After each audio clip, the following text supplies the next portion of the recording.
Sir मुझे correct कर दीजिएगा अगर मैं गलत समझाऊं, कि जो तीन कंडीशंस जिनके अंदर अभी भी मुसलमानों को जिहाद जायज़ है उनके लिए करना, वो भी प्रोवाइडेड कि अगर स्टेट डिक्लेयर करे जिहाद, वो ये है कि एक तो सेल्फ डिफेंस के लिए अगर उसके अपने ऊपर हाँ। हमला कर दिया जाता है। हम्म। दूसरा, सिविल वॉर को ख़त्म करने के लिए, जिसमें आपको लगे कि जो साइड गलती पर है उसका उसके अगेंस्ट उसको उसका ख़त्म करने के लिए, सकोबी करने के लिए।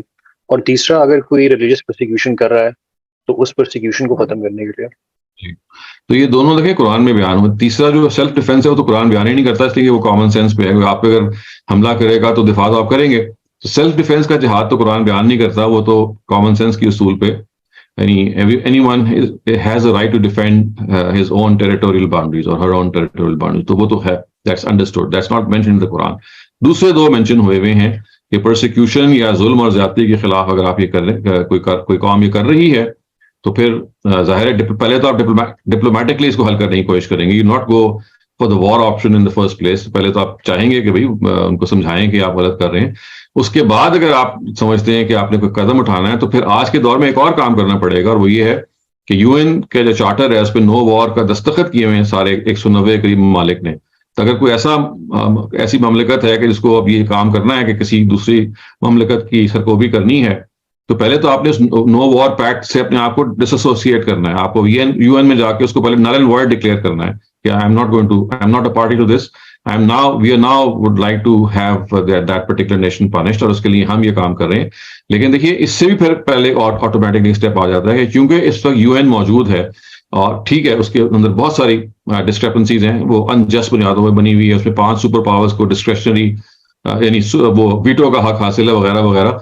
लेकिन फिर आपको ये और काम करना पड़ेगा कि अगर आपने ऑपरेशन और इनजस्टिस के खिलाफ कोई वाकई कदम उठाना है तो जैसे पहले आप खुद डिप्लोमेसी करेंगे और समझाएंगे, उसी तरह से ये काम यूएन के जरिए से भी करवाना जरूरी है, इसलिए कि आप भी सिग्नेटरी हैं और मोर ऑफन देन नॉट दूसरी कौम भी सिग्नेटरी होगी, तो वो डिप्लोमेसी यूएन के लेवल पे भी होगी। वहां पे भी अगर वो फेल हो जाती है तो फिर आपको सबसे पहले डी साइन करना पड़ेगा अपने आप को, क्योंकि आपने इस वक्त दस्तखत किए हुए हैं कि हम एग्रेशन नहीं करेंगे। तो पहले आपको डी साइन करेंगे एग्रेशन के बारे में, फिर आप अगर करना चाहेंगे और दुनिया के जाहिर है फिर एक का जो एक वर्ल्ड व्यू और मिलिए होता है, अगर आप उसमें काम करने जाएंगे तो ये देखना पड़ेगा कि उसके नतीजे में आप दुनिया से भी आइसोलेट हो सकते हैं। और इस वक्त जो सैंक्शंस दुनिया जैसे रशिया और यूक्रेन के दरमियान मामला हो रहा है और वो इंडिविजुअली लग रही हैं, तो ये सारा काम आपके खिलाफ ही हो सकता है। तो इस वजह से आपको एक वाइडर कंसेंसस भी क्रिएट करना पड़ेगा और दुनिया के जमीर को झंझोड़ना पड़ेगा कि जिस जाति पे असल में आप तंबी करने जा रहे हैं वो इतनी बड़ी जाति है कि फिर आप अकेले नहीं होंगे, फिर you will have a number of other nations behind you as well. तो ये मैं आपको सिर्फ प्रैक्टिकलिटी बता रहा हूं कि ये अब अगर होगा तो इस किस्म का सिनेरियो बनेगा। ये अब इतना सिंपल नहीं रहा, यानी पहले ना यूएन थी ना उससे पहले लीग ऑफ नेशंस थी, जैसे उनका भी यही मैंडेट था। उस आज से आप समझ लें कि एक सदी पहले की जो सिचुएशन थी वो बिल्कुल और थी, अब बिल्कुल और है। तो उसके लिहाज से जो इंटरनेशनल एग्रीमेंट्स हैं उनको ऑनर करने के बाद ये सारा काम किया जाएगा, या आप उसके सिग्नेटरी होने को पहले खत्म करेंगे। अच्छा, सिविल वॉर का भी बता दीजिएगा, सिविल वॉर का था। इस सिविल वॉर से क्या मुराद है आपकी? जिसमें ये है कि मुसलमानों का एक गिरोह अगर दूसरे गिरोह से लड़ पड़े तो जो वो गिरोह तो हक करो कुरान ने उसको। सूरह हुजुरात में बयान कर दिया ना, वो तो सूरह हुजुरात में बयान हो गई है।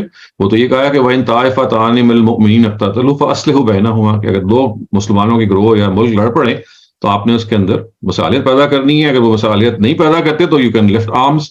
तो वो भी असल में इसी प्रोसेस से गुजरेगा, क्योंकि वो भी इनवेरिएबली जो मुसलमान ममलिकतें हैं उन्होंने यूएन चार्टर पर दस्तखत किए होंगे, उधर भी आपको डिप्लोमेसी दिखानी पड़ेगी। देखिए war is the last resort, तो उससे पहले जितने आपने सैंक्शंस या जितनी आपने अग्रीमेंट्स किए हुए हैं पहले तो उनको नल एंड वॉइड आप करेंगे ना, उसके बाद आपको इख्तियार हासिल होगा। लेकिन ये आपकी बात बिल्कुल ठीक है कि ये एक प्रिटेक्स्ट है, लेकिन कब है कि जब ये सारी कंडीशंस मीट हो जाएंगी।